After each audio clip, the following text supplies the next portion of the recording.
프랑스 혁명이란 무엇인가? 저는 프랑스 민주주의 여정의 시발점이라는 관점에서 혁명을 얘기해 보도록 하겠습니다. 먼저 프랑스 혁명을 얘기하기 전에 혁명이란 무엇인가부터 얘기를 해보죠. 혁명이란 정치, 경제, 사회, 문화 모든 면에서 일어나는 급격한 변화를 말합니다. 그러나 모든 변화가 급격한 변화를 얘기할 때 거기에 대한 저항 그리고 타성에 젖은 행동 이런 것으로 급격한 변화를 방해하는 요소가 많죠. 그렇기 때문에 좀 더 자세히 얘기하자면 혁명이란 급격한 변화와 장기적인 변화의 변증법이다 이렇게 얘기할 수 있습니다. 장기적인 변화는 한 1000년 동안 이루어진 변화의 결과고 그것을 프랑스 혁명기의 지도자들은 구체제라고 불렀습니다. 왜냐하면 프랑스 혁명기의 사람들은 자기네가 새로운 나라를 만든다고 얘기했기 때문에 그 전에 있었던 체제를 구체제라고 이름을 붙였던 것이죠. 그런데 이 구체제는 자연스럽게 그러니까 모순과 나쁜 것만 연결되는 연상시키는 그러한 제도였습니다. 그래서 오늘날 역사가들은 좀 더 구체제를 올바르게 이해해야 한다는 관점에서 다시 한번 구체제가 무엇인가를 생각해 보니까 구체제는 혁명이 만들어낸 체제구나 하는 걸 알게 되고 그래서 이제는 혁명을 낳은 구체제를 연구하는 것이 올바른 순서다라고 생각하고 구체제를 연구하기 시작했습니다. 우리가 여러 가지 구체제의 이야기를 할 수 있겠지만 그림을 하나 보면서 구체제를 쉽게 이해하기로 하겠습니다. 이 그림이야말로 구체제의 모습을 그대로 담은 것입니다. 지금 농기구를 짚고서 그 허리가 휜 늙은이가 있죠. 그 등에 두 사람이 타고 있는데요. 바로 두 사람은 앞에 탄 사람이 성직자, 종교인입니다. 그리고 그 뒤에 탄 사람이 귀족이죠. 둘 다 젊죠. 늙은이. 그러니까 우리 인류의 가장 오래된 직업이 농부죠. 농부, 그다음에 어부 이런데 바로 이런 그 농사꾼이 허리가 휠 정도로 그 세금을 내서 바로 제1신분인 종교인과 그다음에 제2신분인 귀족을 먹여 살리고 부양한다. 이런 의미를 담고 있어요. 그래서 앙상 레짐의 문화적인 그 모습을 그대로 표현한 그림이 이것인데요. 우리가 여기서 한 가지 재밌는 점을 짚고 넘어가야 하는데 바로 농기구 아래 동물들이 있습니다. 그러한 동물들까지도 농부를 착취하는 것이죠. 그래서 이러한 그 농부는 이런 그 새나 짐승을 함부로 사냥을 못해요. 자기 농작물을 해쳐도 사냥을 못합니다. 왜냐하면 귀족이 비둘기장이나 토끼장을 가질 수 있는 권리가 있기 때문에 이런 것은 다 영주의 것이지 농민의 것이 아닙니다. 그래서 농민들은 굉장히 불만이 많았어요. 이러한 불만은 우리가 16세기 초에 마틴 루터가 종교개혁을 할 때도 독일 지방의 농민들이 바로 탄원서를 냈을 때 왜 하늘을 나는 새와 물고기가 다 하느님이 창조한 피조물인데 그것을 우리가 마음대로 이용하지 못하게 하는가. 이것은 유럽의 공통적인 문제였습니다. 이것이 프랑스 혁명 직전에 그 봉건적인 잔재가 남아있는 앙시앙 레짐의 문화의 특징이기도 했다는 것이죠. 그래서 앙시앙 레짐이라는 것을 경제적으로 우리가 다시 얘기한다면 가난한 사람의 주머니에서 돈을 뺏어다가 부자들 주머니에 돈을 대주는 제도 이런 것으로 얘기를 할 수가 있습니다. 그래서 여기에 그 특권층인 종교인과 귀족은 세금을 걷어들이는 권리가 있고 면세 특권을 갖고 있지만 농부들은 아주 가난한 사람들인데 그들의 주머니에서 국가의 모든 세금이 나온다 하는 것을 잘 표현한 그림입니다. 이러한 그림을 한 장을 가지고 우리가 앙시앙 레짐의 문화를 잘 설명할 수가 있겠죠. 절대군 주제는 루이 14세, 그림에 써보듯이 루이 14세가 절대군 주제를 확립한 사람입니다. 이 루이 14세가 이것은 63세 때에 그린 그림인데요. 1701년에 이아생트 리고라는 사람이 그렸는데 여기 굉장히 화려하고 여러 가지 우리가 주목할 만한 특징을 갖고 있는 그림인데요.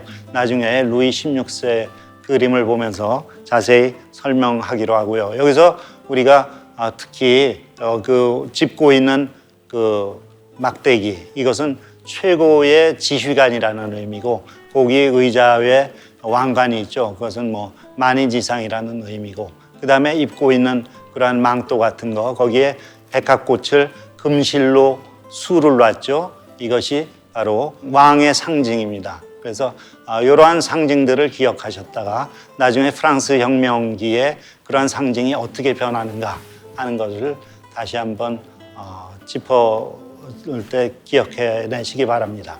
절대군 주제의 성격이 변화하는 것을 계속 얘기하고 있는데요. 우리가 루이 14세가 굳건하게 세워놨던 절대군 주제, 이것을 왜 자꾸 강조하냐면 우리가 17세기에 이미 절대군 주제를 거부하고 성공한 나라가 있습니다. 영국의 퓨리탄 혁명이죠. 영국의 찰스 1세를 단둔대에서 목을 자른 그 퓨리탄 혁명, 크로멜이 퓨리탄 혁명을 이끌었죠. 그리고 나서 17세기 말에 명예혁명으로 영국에선 절대군 주제를 완전히 타파했는데, 이 바로 루이 14세의 고모부입니다. 찰스 1세가. 그래서 루이 14세의 고모가 바로 자식을 데리고 영국에서 프랑스로 망명을 오는데, 이 루이 14세도 어렸을 때 프롱드의 난을 겪으면서 위기가 왔었지만 그래도 절대군 주정을 굳건하게 다졌던 것이죠. 그리고 그의 중손자인 루이 15세를 거쳐서 이제 루이 16세가 1774년에 등극하게 되는데요. 이 루이 16세는 루이 15세의 손자입니다. 그러니까 그 아버지와 어머니가 할아버지가 장수하는 틈에 일찍이 여의고 그리고 이제 왕세자가 된 것이죠. 그래 루이 16세는 어렸을 때부터 세자 교육을 제대로 받지 못해요. 루이 15세가 그렇게 세자 교육을 잘 시키지도 않고 그 여성의 치마폭에 쌓여 있었던 것이죠.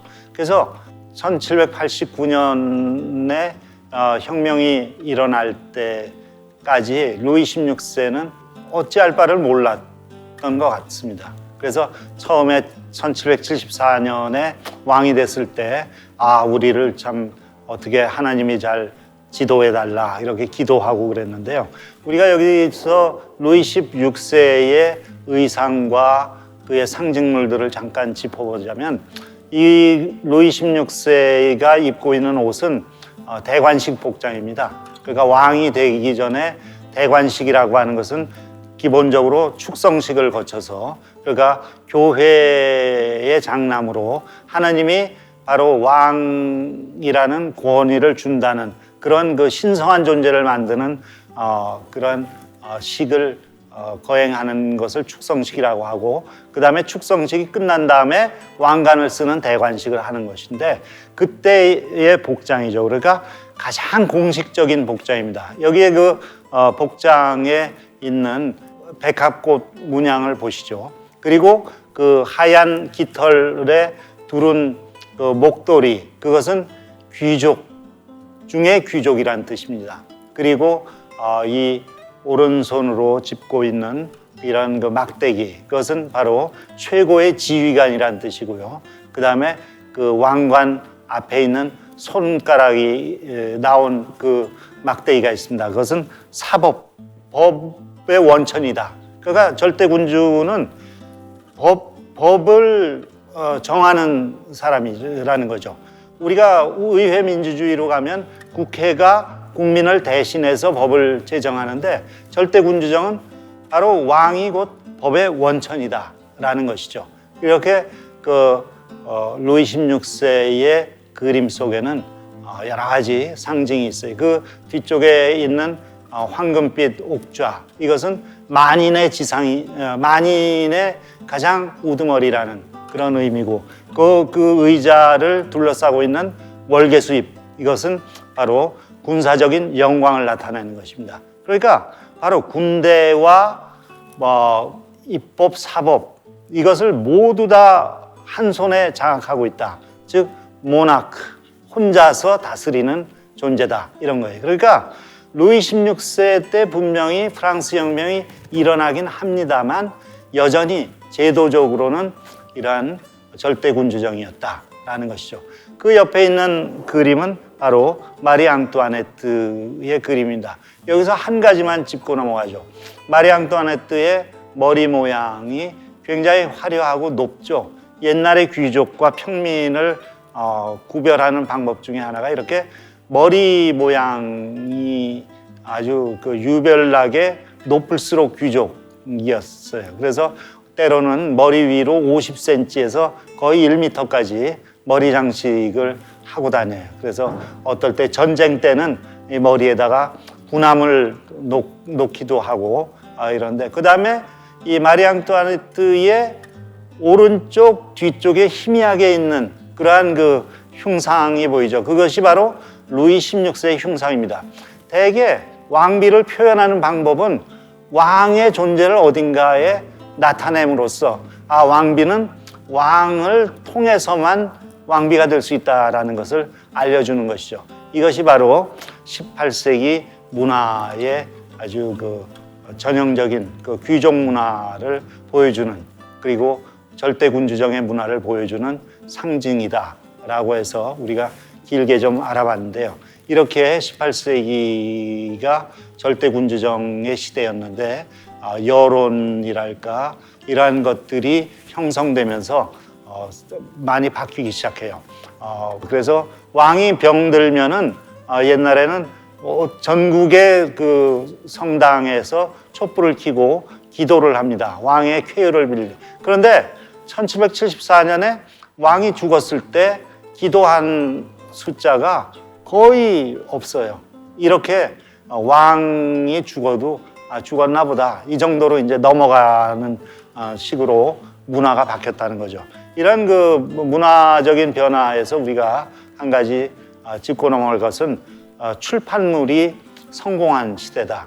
18세기에 프랑스에서 이러한 지적인 혁명이 일어났는데 그것을 우리가 계몽주의라고 하는데요. 그 계몽주의의 상징물이 바로 우리가 이 사진으로 보는 백과사전입니다. 이 백과사전은 애당초 영국에서 2권짜리가 나왔을 때 이 백과사전을 프랑스에서 출판업자가 번역을 해서 내고 싶었는데, 이 계몽사상가 디드로라는 사람이 우리가 하려면 좀 정식으로 본격적으로 해보자라고 시작해서 1740년대 말부터 시작을 했어요. 나중에 이 책을 보급판으로 만들어가지고 막 찍어서 보급을 해가지고 유럽에 4만 질이 팔립니다.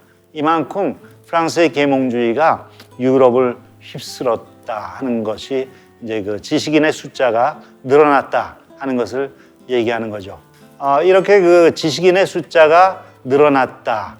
그리고 이러한 지식인들이 바로 여론을 이끌어갔다. 그래서 1750년대 그러니까 프랑스 혁명이 일어나기 약 50여 년 전부터 이러한 여론이 존재했고 왕의 신성성을 공격하고 하는 그러한 출판물이 많이 나와서 이러한 절대군주정의 문화가 발해기 시작했다.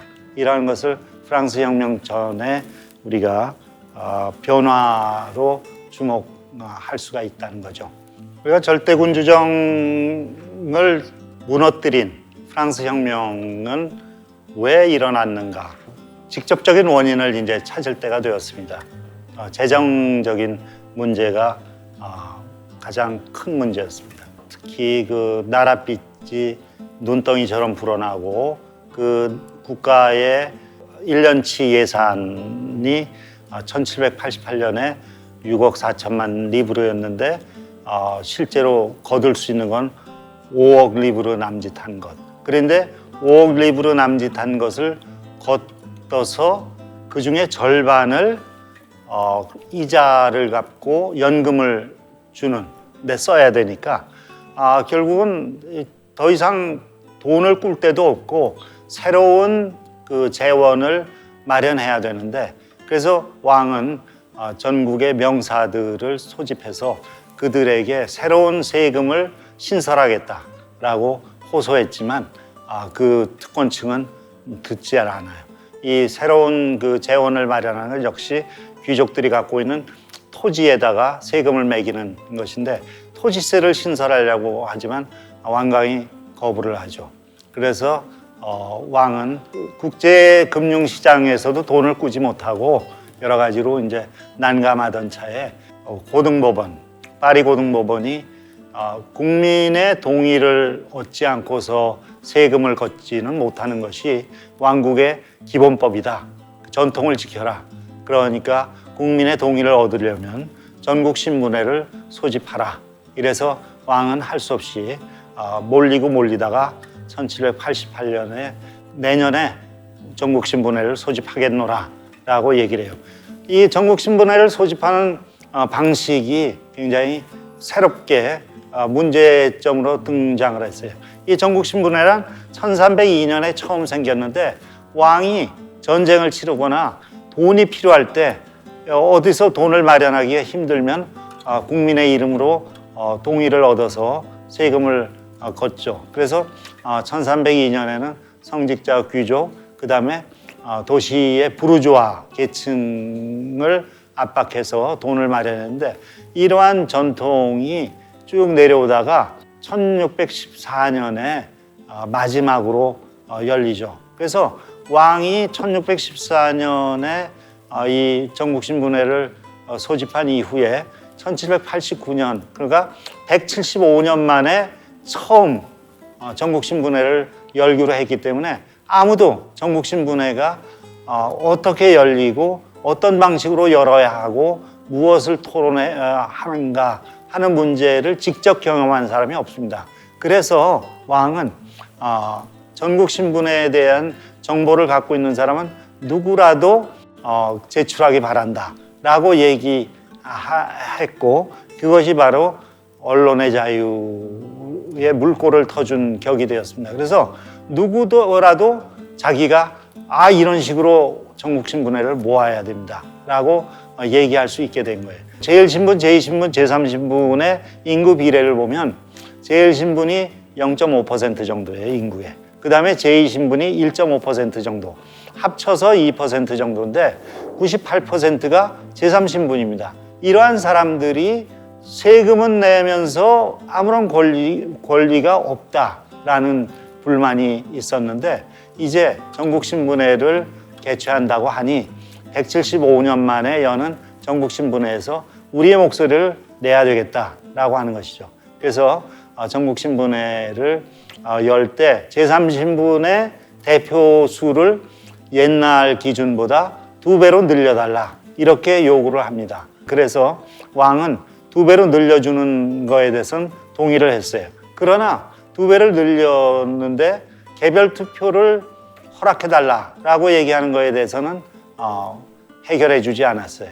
그렇기 때문에 아무튼 2배로 늘어나서 옛날 방식대로 표결을 한다면 각 신분마다 따로 회의를 열어서 표결을 하는 것이기 때문에 제1신분이 한 표, 제2신분이 한 표, 제3신분이 한 표예요. 그렇기 때문에 특권층 두 신분이 힘을 합치면 2대1로 언제나 평민보다 특권층의 이익을 대변하는 게 전국신문회죠. 그러니까 전 국민의 2%에 해당하는 사람들의 이익을 대변하는 그러한 전국신문회인데, 이것이 1789년 5월 5일에 모였을 때 이제 숫자의 힘이 나타나기 시작하는 것이죠.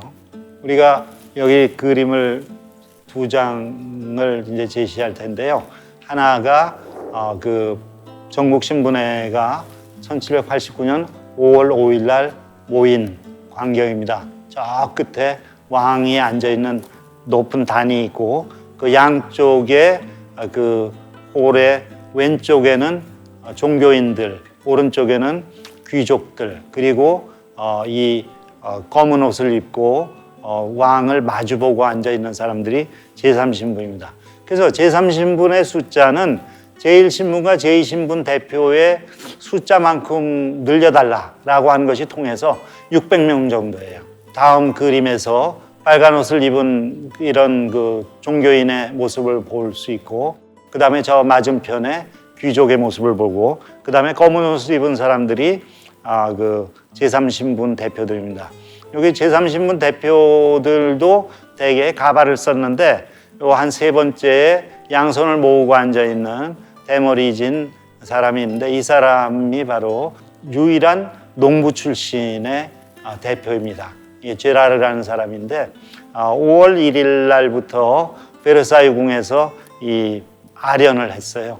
제1신분, 제2신분, 제3신분 대표들을 이제 불러서 왕이 아련을 했을 때 제1신분, 제2신분은 왕이 격식을 갖추고 대했지만 제3신분은 왕이 그냥 침실에서 왔나 뭐 이런 식으로 대했다고 해요. 그때 이 지금 양손을 모으고 있는 사람을 알아보고 제라르 영감 이렇게 불렀다고 하죠. 이 왕은 제1신분, 제2신분, 제3신분이 각각 따로 회의실에서 옛날 방식대로 회의를 하고 회의 결과를 내놓아라 라고 했지만 제3신분은 우리는 국민의 대표다. 진정한 국민의 대표이기 때문에 우리와 함께 이 의원들 자격 심사를 하고 우리가 토론을 하자.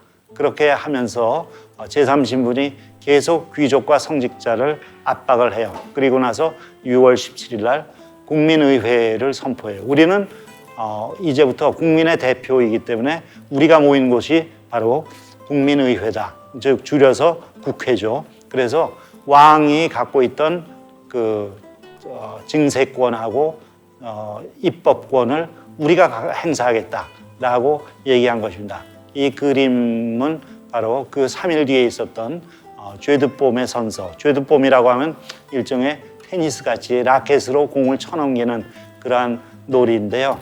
이 회의실을 잠궈놨어요. 그렇기 때문에 이 회의실이 없기 때문에 그 옆을 보니까 마침 이런 그 실내 체육관이 있어서 거기에 제3신분이 들어가서 회의를 하면서 맹세를 한 것이죠. ዣ크 루이 다비드라는 화가 나중에는 국민공회 의원이 되는 화가인데요.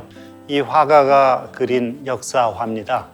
이 죄드폼의 맹세. 우리 저 그림 가운데에 책상에 올라서 손을 들고 있는 사람, 그 사람이 바로 초대 국회의장 바이라고 합니다. 바이는 천문학자 출신이죠. 그리고 그 앞에 책상에 앉아 있는 사람이 제3신분이란 무엇인가를 지은 CAS 신부예요. 그리고 이 그림 속에는 수많은 상징과 혁명의 이상이 담겨 있습니다.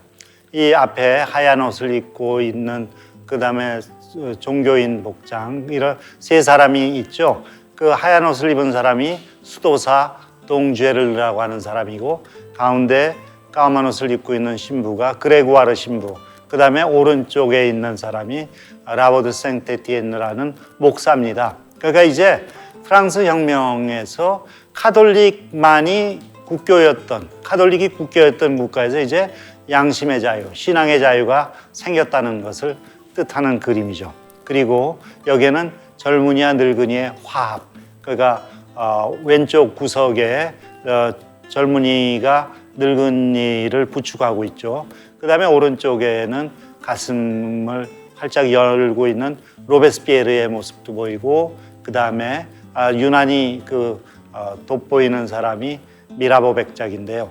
그리고 오른쪽 맨 구석에 한 사람이 의자에 앉아서 손을 안 된다는 식으로 양손으로 교차하고 있죠. 그리고 한 사람은 그 사람을 가리키면서 저길 보시오 라고 하고 그 뒤에 사람은 아무 말도 하지 말아라 라고 하는 것.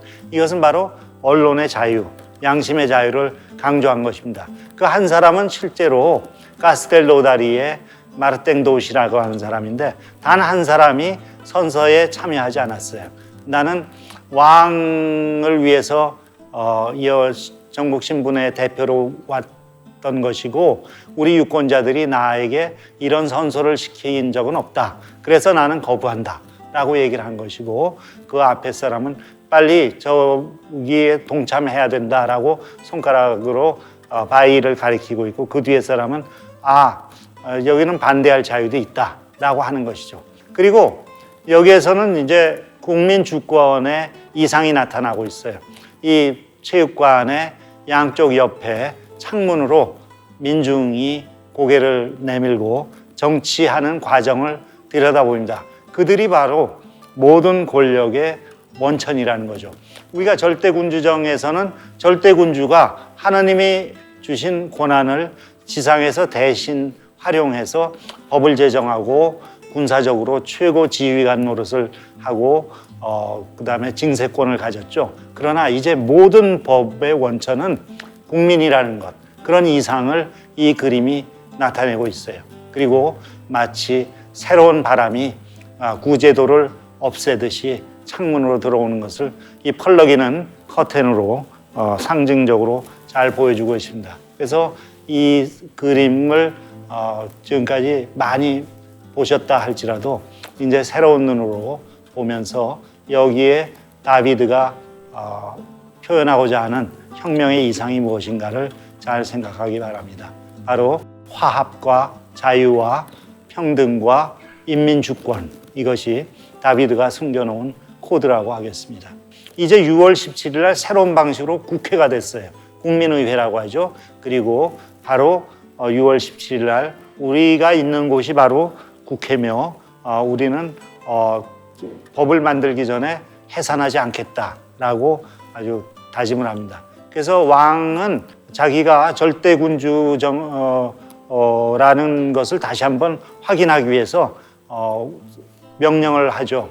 6월 23일 날 모여라. 그래서 6월 24일 날 이제 회의를 하고 각 신분별로 마련해 준 회의실에 가서 회의를 해라 했지만 여기에서 미라보 백작이 나서서 우리를 총칼로 밀어내기 전에는 우린 꼼짝하지 않는다. 그리고 거기에서 국민의 대표들이 한 가지를 또 의결을 해요. 왕만 신성한가? 우리도 신성하다. 그래서 국회의원들도 신성하다. 그래서 아무도 국회의원을 건드리지 못한다. 그러니까 불가침의 특권을 얘기를 하죠. 그래서 국민의 대표들이 정말 진정한 국민의 대표로서 입법권과 징세권을 가진다고 선언을 하게 돼요. 그래서 왕은 결국은 표면적으로 항복을 했지만 실질적으로 이건 안 되겠다 해서 군대를 소집합니다. 이 베르사유에서 모였던 국민의회를 파리 사람들이 지원을 해주기 때문에 파리와 베르사유를 갈라놓기 위해서는 군대를 약 2만 명 이상을 전방에서 불러와요. 그래서 군대를 주둔시키는데 파리 사람들은 이거는 우리를 굶겨 죽이려는 속셈이다.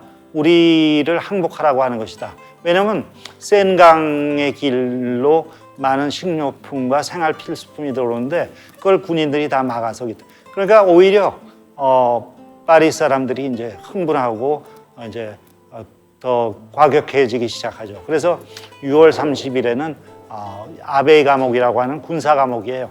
군사 감옥을 공격해서 거기에 갇혀 있는 프랑스 수비대 병사들을 구출해 가지고 데리고 옵니다. 이 프랑스 수비대 병사들은 바로 프랑스의 시민들 속에서 생활하면서 항상 형제를 나누던 사람들이기 때문에 친밀한 관계를 유지했어요. 그래서 이 프랑스 수비대 병사는 진압군으로서 역할을 하지 않아요. 나의 동포고 나의 형제들을 내가 어떻게 총칼로 진압하겠는가. 그래서 말을 듣지 않았기 때문에 감옥에 가뒀는데 바로 우리를 도와주고 우리를 위해서 반항하다가 잡힌 사람들을 우리가 구해주지 않으면 누가 구하겠는가. 그래서 그 군인들을 구해오죠. 이렇게 하면서 파리의 그 민중들이 힘을 발휘하기 시작합니다. 7월 14일 날 무기를 구해요. 파리 센강의 남쪽에 앵발리드라고 하는 곳인데 오늘날 나폴레옹 무덤이 있는 곳입니다. 나폴레옹 무덤이 있는 앵발리드는 루이 14세가 군 상위 군인들과 퇴역 군인들의 노후를 편하게 지내라고 지어준 곳인데 거기에 소총이 3만 정이 있다는 소식을 듣고 거기 가서 소총을 구해서 이제 소총은 있으면 뭐합니까? 탄약이 있어야죠. 탄약을 구하러 바스티유 요새로 갔어요. 그래서 바스티유 요새에서 한바탕 싸우고 나서 승리를 거둔 장면이죠. 그래서 이 바스티유 정복일이 7월 14일인데 바스티유의 점령일은 프랑스의 국경일이 되었다라는 점. 그리고 그때 태어난 것이 프랑스의 상징인 삼색 모표입니다.